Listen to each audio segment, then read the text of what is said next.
안녕하세요.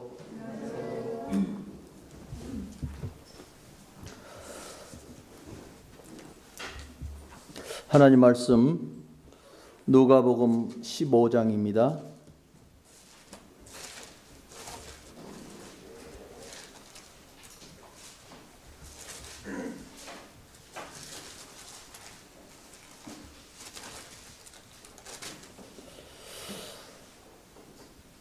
누가복음 15장 1절에서 7절까지 제가 읽고 주님이 주신 대로 말씀을 교제하겠습니다.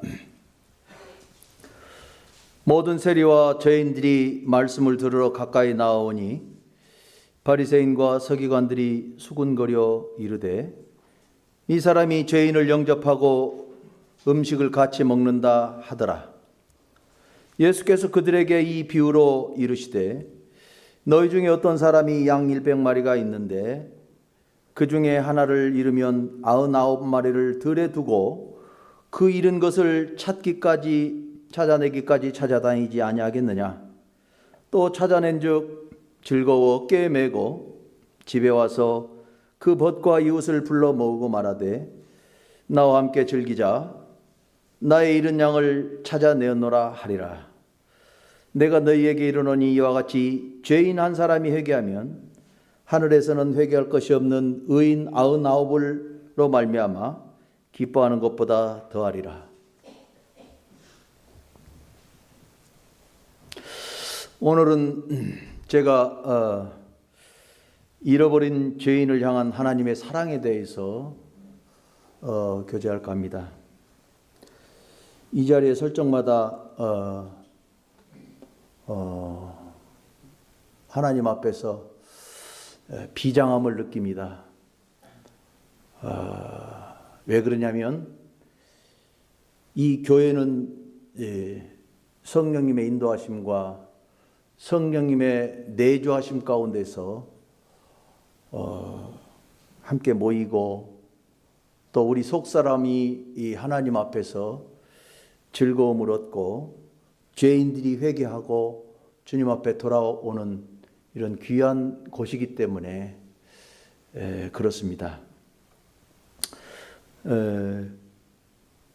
모든 세리와 죄인들이 말씀을 들으러 가까이 나오니 우리가 잘 아시는 말씀이지만 누가복음 15장에서는 세 가지의 비유가 나옵니다.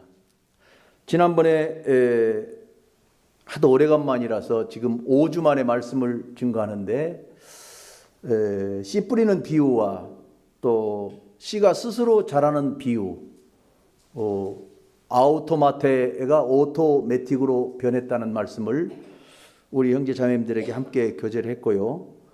겨자씨의 비유에 대해서도 누가복음 4장에 있는 말씀을 통해서 교제를 했습니다. 그런데 이 누가복음 4장에서는 마가복음 4장에서는 악한 농부들의 비유가 또 한 가지 나옵니다. 주님이 십자가에 달리시기 전에 제자들에게 이제 감람산 강화를 하시기 전까지 마가복음에서 네 가지 비유를 하시는데 씨 뿌리는 비유와 씨가 자라는 비유와 또 겨자씨의 비유를 말씀하시고 이 악한 농부들의 비유를 말씀하십니다. 이 악한 농부들의 비유는 마태, 마가, 누가복음 세 군데에서 동일하게 나옵니다. 이따가 보도록 하고요. 이 15장에 나오는 잃어버린 양의 비유를 통해서 이제 하나님께서 우리 주님께서 인생들을 조명하고 있습니다. 우리는 흔히 이제 복음을 전할 때에 잃어버린 양의 비유와 또 두 번째 이제 8절에서 10절까지 나오는 드라크마의 비유와 또 11절에서 32절까지 나오는 이제 탕자의 비유를 이제 따로따로 이렇게 교제를 하는데 이 말씀은 15장에서 있는 이 말씀은 동일한 말씀입니다. 주님께서 왜 비유로 말씀하셨느냐를 이제 이 단에 올라오기 전까지도 생각을 했었습니다. 주님은 왜 비유로 말씀하셨을까? 주님이 비유로 말씀하신 것은 하나님의 나라에 관한 것을 이 인생들이 이해할 수 없기 때문에, 비유가 아니면 설명이 되지 않는 하늘나라이기 때문에 알아듣기 쉽게 비유를 말씀하시는 것입니다. 그래서 이 바리새인과 서기관들은 이 말씀을 알아들었습니다. 그러나 이방인 된 우리들은 성경을 읽을 때 잘 몰라요.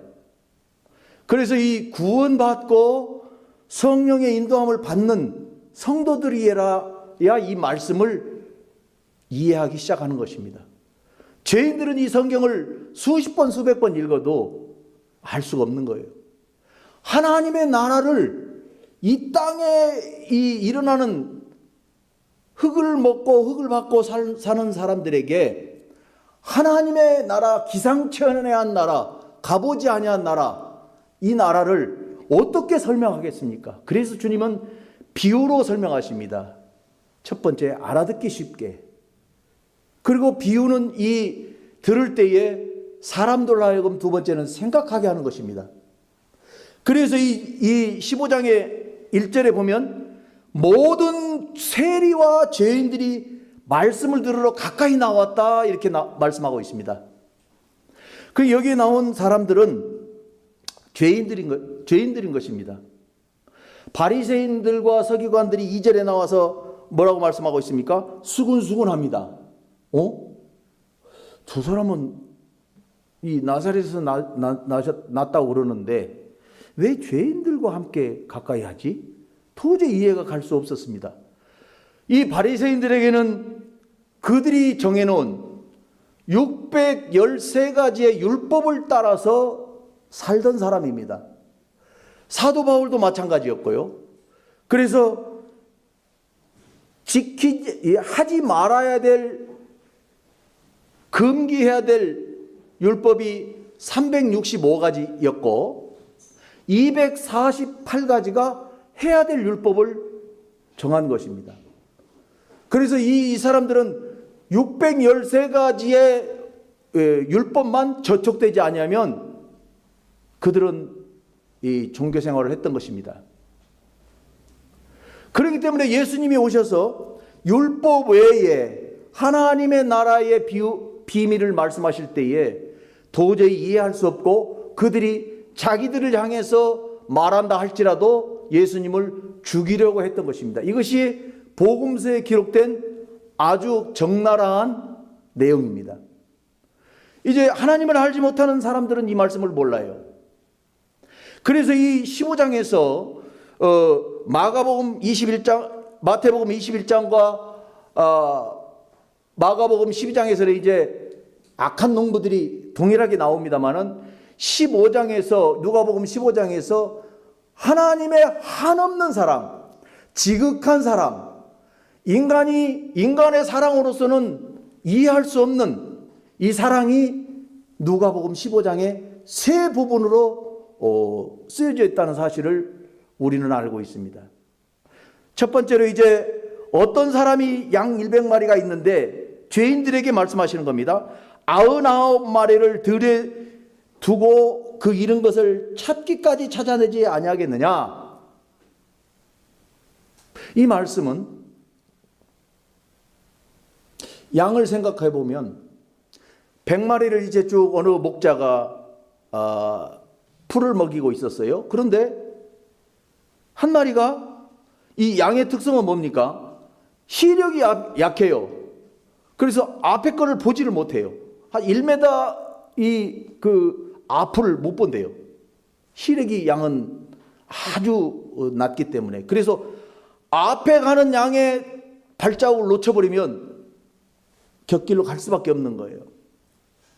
그래서 이제 잃어버릴 수밖에 없는 인생의 모습을 성령께서 우리 주님으로 말미암아 이 말씀을 하시게 하시는 것입니다.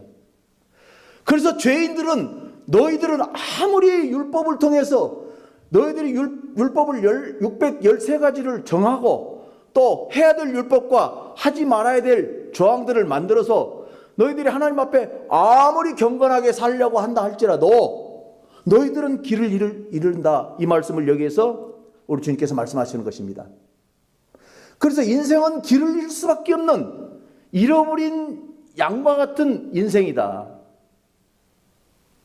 그 말씀을 이제 첫 번째로 우리 주님께서 말씀을 하시는 것입니다. 두 번째는 이제 8절에 보면은 어떤 여자가 10드라크마가 있는데 하나를 잃으면 등불을 켜고 집을 쓸며 찾아내기까지 부지런히 찾지 아니하겠느냐. 또 찾아낸즉 벗과 이웃을 불러 모으고 말하되 나와 함께 즐기자. 잃은 드라크마를 찾아내어노라 하리라. 내가 너희에게 이르는 이와 같이 죄인 한 사람이 회개하면 하나님의 사자들 앞에 기쁨이 되느니라. 두 번째에 이제 잃어버린 자들의 특성이 나오는데, 아까는 이제 제 발로 길을 잃어버렸던 이런 잃어버린 양입니다. 두 번째는 드라크마입니다. 드라크마는 동전이죠. 그런데 이 동전이 발이 있습니까? 아니면 자기의 의지가 있습니까? 아무 의지가 없는 거예요. 그런데 이 성경학자들은 이렇게 얘기합니다. 이 드라크마는 이 여자가 시집 올 때 가지고 온 드라크마였다. 여러분, 만약에 우리 자매님들이 또 어떤 여자가 시집 갈 때 부모가 해준 반지라든가 목걸이라든가 어떤 폐물을 귀히 여기는 것입니다. 그래서 10드라크마가 있는데도 불구하고 이 한 드라크마를 찾기 위해서 이 여자는 뭐라고 했습니까? 집을 쓸고 등불을 켜고 찾아내기까지 부지런히 찾아내지 아니하겠느냐. 등불을 킨다는 것은, 등불은 이 성경에서 하나님의 말씀입니다. 그래서 이 죄인들에게 하나님의 말씀을 가지고 이제 드라크마가 어느 구석지에 떨어져 있어서 먼지가 쌓이고 흙이 쌓이고 티끌이 덮여서 죄로 인해서 덮여져 있는 이 인생들이 이제 빛 가운데 나올 수 없는 거예요. 그렇기 때문에 사람에 의해서 찾아내지지 아니하면 이는 아무 쓸모없는 가치를 잃어버린 드라크마인 것입니다. 그래서 그 가치를 알고 있는 이 여자가 시집 올 때 폐물로 시집 갈 때 해온 폐물을 찾기 위해서 정성을 들여서 등불을 켜고 쓸고 또 찾아보고 내가 잘못 보지 아니하였을까 또 뒤돌아보고 찾아냈던 것입니다. 많은 사람들이 뭐 드라크마 하나 잊어버리면 9개가 있잖아 이렇게 생각합니다. 하나님은 절대 그렇지 않습니다. 죄인들이 지옥에 가는 것에 대해서 하나님은 마음 아파하고 성령께서는 많은 인생들에게 하나님의 말씀으로 오기를 원하는 것입니다. 하나님께서 이 복음서를 쓰시고 성경을 기록할 때는 마태, 마가, 누가, 요한복음, 사복음서가 있지만 각각의 복음서의 특성이 있습니다. 그러나 성령님께서 그 저자들로 하여금 하나님의 마음으로 감동하게 하셔서 이 글을 적었기 때문에 성령님의 인도하심이 아니고서는 이 복음서를 쓸 수가 없는 거예요. 그들이 기억해낼 수가 없는 거예요. 이 사건들을. 주님이 돌아가시고 나서 이 복음서가 쓰여지기 때문에 그들은 이제 주님께서 하신 말씀을 되살려서 추억해서 내려가고 있는 것입니다. 그러나 동일하게도 하나님의 성령께서 말씀하시는 이 부분들을 분명하게 조명하고 있다는 것입니다. 그래서 이 드라크마의 비유는 아무것도 할 수 없는 먼지에 뒤덮여 있으면 무가치한 드라크마죠. 그러나 찾아내지면 가치가 있는 빛이 나는 드라크마입니다. 그래서 잃어버린 자가 찾아냄이 되면 가치가 있는 변화된 가치를 이야기하고 있는 것입니다. 아까는 이제 물 위에서 이탈한 무리해서 가버린, 자기의 생각대로 가버린 어린 양에 대해서 우리 주님께서 비유를 말씀하시고 계신다면, 지금은 이제 드라크마의 비유는 그냥 스스로 이뤄져 버려서 스스로 어찌할 수 없는 죄인을 이야기하고 있는 것입니다. 동일한 죄인이지만, 동일한 이제 하나님의 은혜 가운데서 벗어난 자들이지만 양상이 다르다는 것입니다. 세 번째는 이제 11절에 보면, 또 어떤 사람이 또 이르시되 어떤 사람이 두 아들이 있는데 둘째가 아버지에게 말하되 아버지의 재산 중에서 내게 돌아올 분깃을 내게 주소서. 이 내용은 잘 아시는 말씀이기 때문에 다 읽지는 않겠습니다. 이렇게 해서 아버지로부터 물려받을 재산을 미리 땡겨서 가불 해서 집을 나가버린 사람입니다. 이 사람의 그림자는, 이 사람의 비유는 거역한 죄인입니다. 그래서 아버지는 아들과 함께, 큰 아들도 있고 작은 아들입니다, 함께 살고 싶은 거예요. 그런데 이 거역한 아들, 거역한 죄인의 모습이 회개하고 돌아오는 것입니다. 그는 이제 둘째 아들로서 쥐업 열매를 먹으면서 줄여 죽는구나, 내 아버지 집에 가면 먹을 것이 풍부한데, 그래서 이제 그 아버지 집을 이제 돈이 다 떨어질 때까지 허랑방탕하고 아버지 집을 다시 그리워하고 회개하고 돌아오는 것입니다. 그러면 이 아버지의 모습은 어떻습니까? 이 아버지는 늘 아들의 뜻을 존중했지만 그가 죄에 빠져서 죽지 않을까, 배는 고프지 않을까, 잠은 제대로 잘까 늘 걱정하고 양팔을 벌리고 대문 앞에서 기다리시는 하나님의 모습을 여기에서 조명하고 있는 것입니다.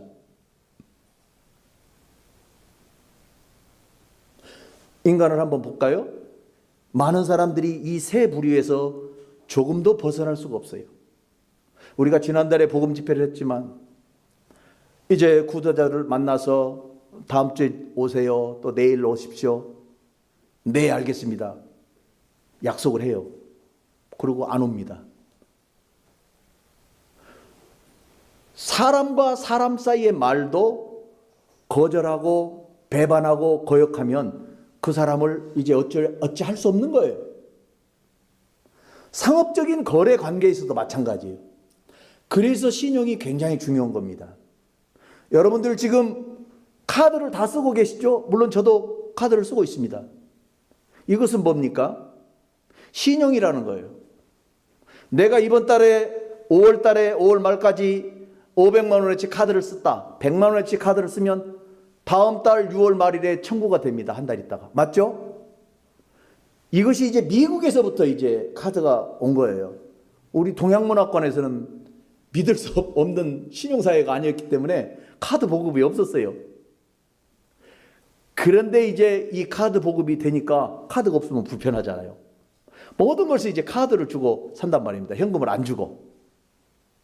믿는다 이 말이에요. 내가 당신의 한 달 후에 갚을 것을 믿는다. 못 갚으면요, 신용 불량자가 되는 거예요. 당신의 신용은 불량하다. 그래서 이 사회에서 내쳐지는 것입니다. 하나님도 마찬가지입니다. 거역하는 자, 하나님을 배반하는 자, 이들은 어쩔 수 없이 아버지 품에 돌아올 수가 없는 것입니다. 아직도 구원받지 못하고 하나님의 말씀 속으로 들어오지 않고 하나님의 말씀 앞에 관심을 갖지도 않고 내가 버려져 있는가, 잃어버렸는가, 거역하였는가 알지 못하는 죄인들은요, 하나님께서 어찌할 수 없는 것입니다. 그래서 예수 그리스도께서 이 땅에 인자로 오셔서 지금 하나님의 마음에 있는 사랑을 말씀하시는 것입니다. 누가복음 15장에서 세 가지 종류의, 제가 다른 말씀을 교제하기로 원했습니다만 저는 이 말씀을 듣고 보고 생각하면서 잠을 이룰 수가 없었어요. 이 주님의 말씀, 하나님의 사랑을 전하기 위해서 선지자들이 히브리서 11장에 가보면 톱으로 켜고 목베임을 당하고 칼로 그들이 난도질을 당하면서도 하나님의 말씀을 전했던 것입니다. 이사야서 5장으로 가겠습니다. 이사야서 5장 한번 펴보겠습니다. 이사야서 5장 1절에 가보면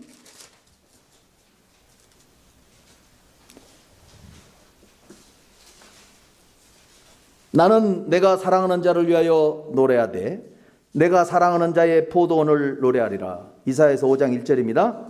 내가 사랑하는 자에게 포도원이 있으며 힘이 기름진 사내로다. 땅을 파서 돌을 제하고 극상품 포도나무를 심었도다. 그 중에 망대를 세웠고 그 안에 술틀을 팠도다. 좋은 포도 맺기를 바라했더니 들포도를 맺었도다. 예루살렘 주민과 유다 사람들아 구하노니 이제 나와 내 포도원 사이에 사리를 판단하라. 내가 내 포도원을 위하여 행한 것 외에 무엇을 더할 것이 있으랴. 내가 좋은 포도 맺기를 기다렸거늘 들포도를 맺음은 어쩌민고. 이제 내 포도원에서 어떻게 행할지 너희에게 이르리라.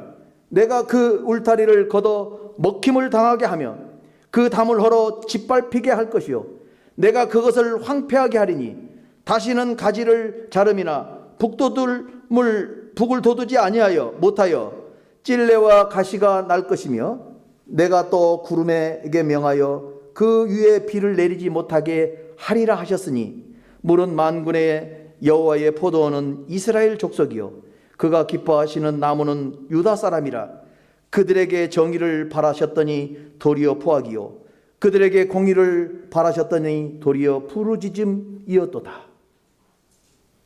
우리 주님 오시기에 700년 전의 사람 이 이사야는 이제 주님께서 이사야서 1장 1절을 한번 보십시다. 유다 왕 우시아와 요담과 아하스와 히스기야 시대에 아모스의 아들 이사야가 유다와 예루살렘에 관하여 본 계시라. 이렇게 해서 이사야가 시작됩니다. 그래서 하나님께서 이사야에게 계시를 주셔서 이스라엘에 관한 모든 것들을 경고하고 말씀하십니다. 5장 1절에 와서 뭐라고 말씀하십니까? 내가 이제 땅을 파고 2절에 와서 돌을 제하고 극상품 포도나무를 심었다. 이스라엘 너희는 포도나무 상품 중에서도 최고로 좋은 상품이다. 이것입니다. 그런데 너희들이 맺은 것은 뭡니까? 들포도를 맺었다. 이스라엘은 예수님이 오셔서 비유로 말씀하시고 예수님이 이제 유대 땅 베들레헴아 너는 지극히 작지 아니하도다 예언을 통해서 오셨습니다. 그런데 이 이사야 선지자마저 우리 히브리서 가봅시다. 히브리서 11장 히브리서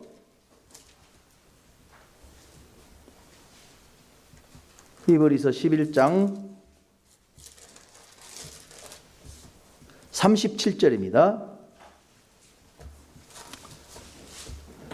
믿음의 장 가운데 37절에 보면 돌로 치는 것과 톱으로 켜는 것과 시험과 칼로 죽임을 당하고 양과 염소의 가죽을 입고 유리하여 궁핍과 환난과 학대를 받았으니 이렇게 나옵니다.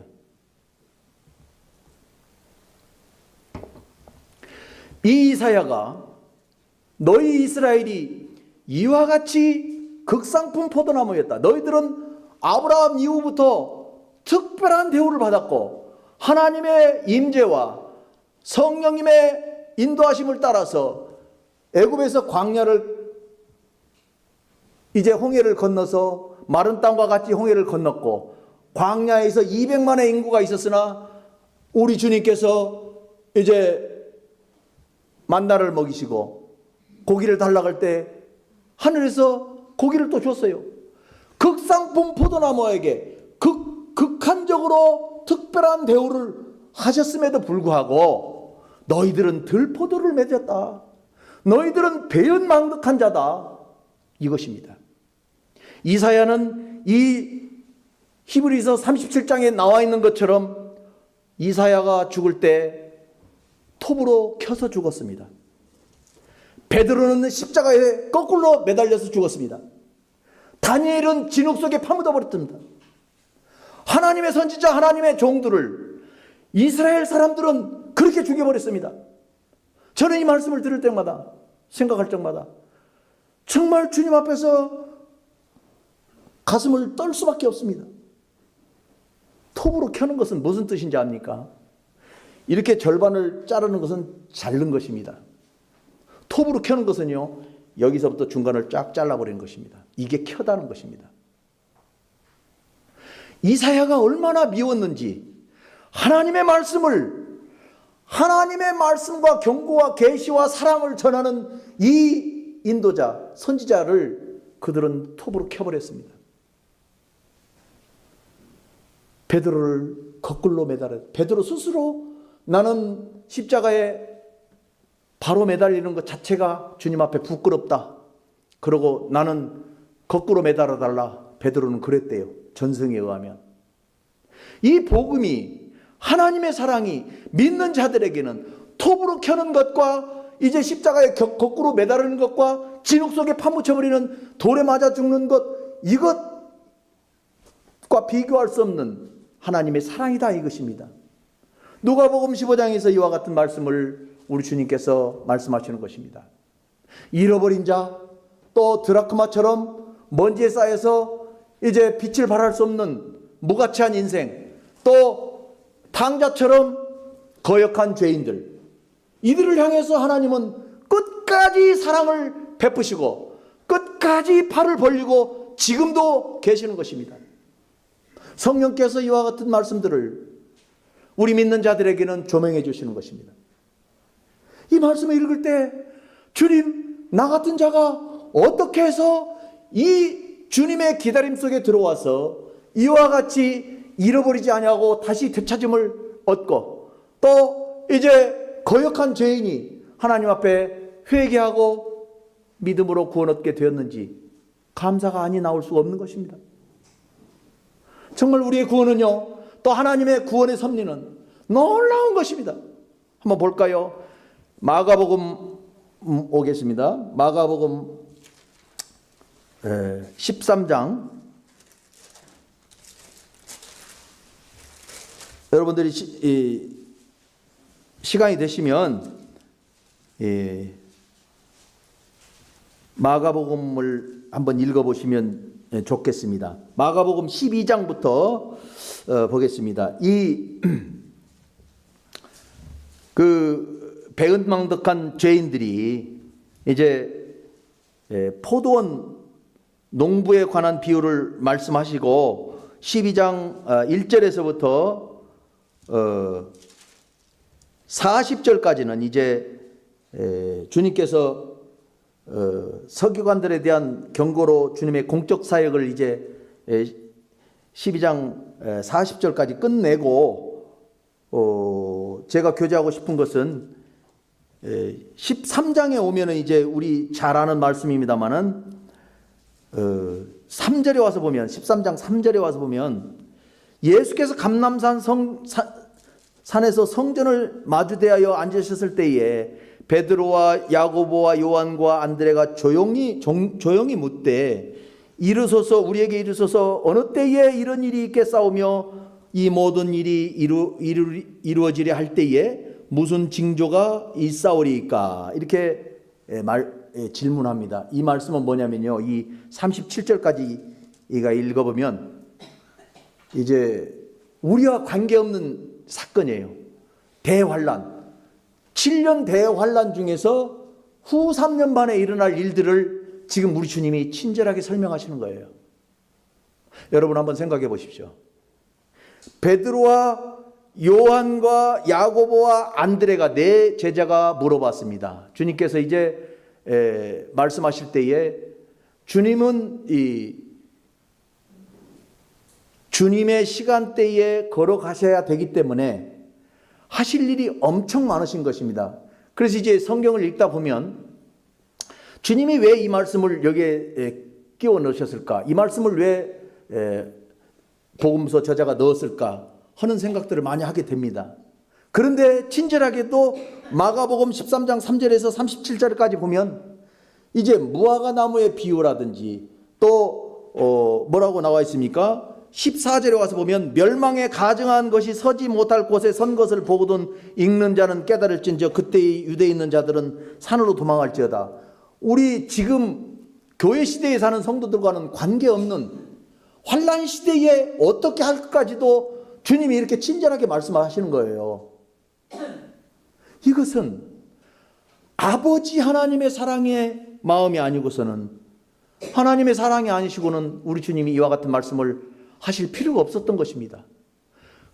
우리 주님은 그들에게 배척을 받으시고 그들에게 이제 나는 잃어버린 양을 찾으러 왔다고 말씀하셨는데도 불구하고 이제 마가복음 와서 보면 12장에 와서 보면 12절에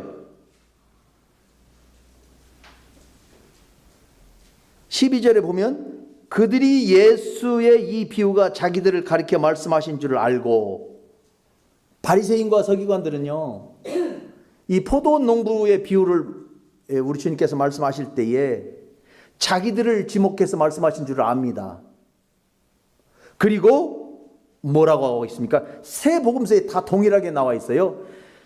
무리를 두려워하여 이제 하신 줄 알고 잡고자 하되, 우리 주님을 죽이려고 합니다. 그런데 무리 때문에, 지금 이스라엘 백성들 때문에 그들을 두려워하여 예수를 두고 가니라, 이렇게 말씀하십니다. 성령께서 이것을 정확하게 기록하고 있다는 것입니다.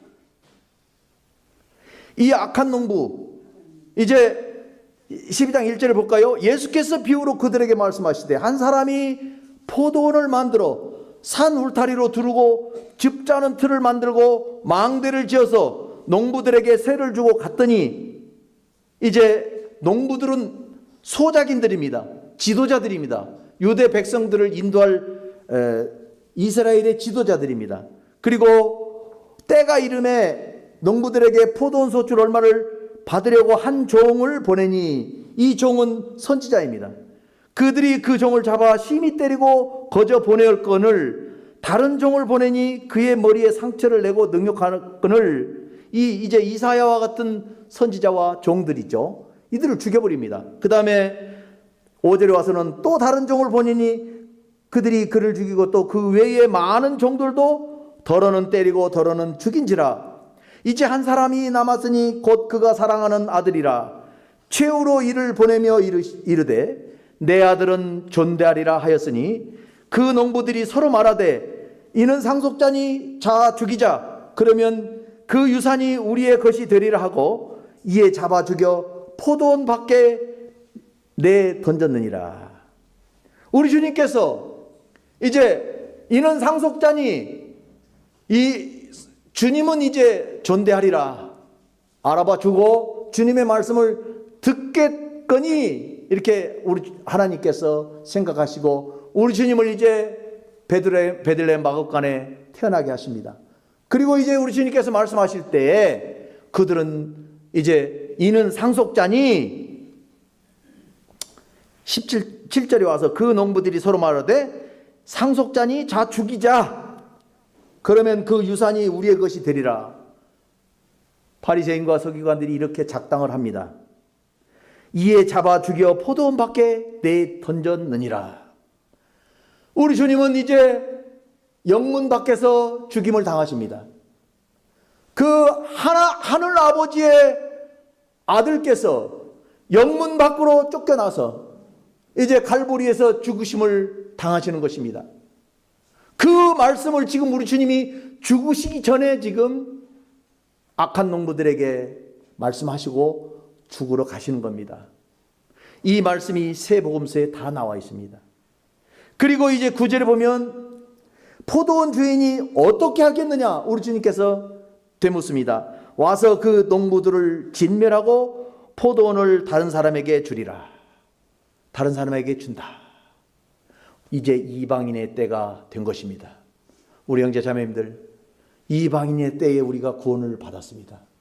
이스라엘이 젖혀졌어요. 이 포도원은 이스라엘이고 종은 선지자들이고 이제 포도원은 이제 이스라엘이고 어떤 사람은 하나님입니다. 우리 주님께서 말씀하십니다. 너희가 성경에 건축자들이 버린 돌이 모퉁이의 머릿돌이 되었나니 이것은 주로 말미암아 된 것이요 우리 눈에 놀랍도다 함을 읽어보지 못하였느냐 하시니라. 또 다른 복음서에 보면 그 돌이 그들의 거친 돌이 되고 그 돌이 그들을 가루내어 버린다고 말씀하고 있습니다. 그래서 이 머릿돌은 주님의 심판을 의미한다고 합니다. 그래서 그들은 심판을 받을 것입니다. 그리고 이제 모퉁이의 머릿돌은 우리 주 예수 그리스도의 부활을 의미한다고 합니다. 그래서 이제 지도자들이 주님이 누구였는지를 알고서 십자가에 매달아 버린 죄인들입니다. 그래서 그들은 의지적인 죄인이었습니다. 이제 탕자가 아버지한테 자기에게 돌아올 재산을 달라고 했던 것은 의지적인 아들의 몫이었습니다. 그는 의지적으로 아버지한테 가서 아버지 형 거 빼놓고 내 거 돌아올 것 주세요. 어차피 줄 거 아닙니까? 그는 계획을 세웠던 것입니다. 이 바리새인과 서기관들도 계획을 세우고 주님을 십자가에 못 박기로 결단을 합니다. 그리고 안식일은 피해서 하잖아요. 그들은 의지적인 죄인이었습니다. 그래서 우리 주님께서 누가복음 15장에서 말씀하시는 탕자는 의지적인 거역한 아버지를 거스른 아버지의 뜻과는 무관한 그 죄인을 의미하고 있는 것입니다. 우리 모든 이 땅에 흙을 받고 사는 모든 사람들은 이 세 부류 중에 한 부류에 속하는 것입니다. 이 세 부류 중에서 벗어날 사람이 아무도 없습니다. 그런데 우리 주님께서 이와 같이 아들을 보내주셔서 우리를 사랑하셔서 주님을 죽게 하셔서 우리를 구원하신 것입니다. 이것을 이제 하나님을 알지 못하는 사람들은 알아야 될 것이고 이것을 깨달은 분들은 우리 주께서 이제 성령과 함께 일하시면서 성령으로 이제 고난을 사단에게 시험을 받았다고도 말씀하고 있습니다. 성경을 읽어보면 서신서에 보면 늘 성령님의 임재와 성령의 함께 하심을 우리 성도들에게 지적하십니다. 그래서 이제 주님은 이제 하나님 우편에 앉아 계시지만 이 땅에 살고 있는 우리 모두는 성령님의 인도하심과 성령님의 임재 가운데 예배를 드리고 성령님의 교통하심으로 우리가 기쁨으로 이 땅을 걸어가는 것입니다. 그래서 선교사로도 나가고 복음 전도자도 나가는 것입니다. 그들의 일생은 아름답지 못해요. 우리가 육신의 눈으로 볼 때는. 그러나 영적인 하나님의 눈으로 볼 때는 귀한 것입니다. 저는 지난 전도 집회 때 벼룩을 볶아서 먹었다는 얘기를 듣고 잊을 수가 없더라고요.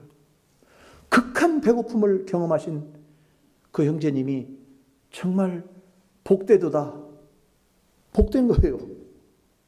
지금은 고통스럽지만 우리 형제자매님들 우리 모두가 다 지금은 고통스럽습니다. 그러나 주님께서 우리에게 은혜의 때를 마감하시고 이제 천상으로 부르실 때 그때는 너무나도 놀랍습니다. 감사합니다.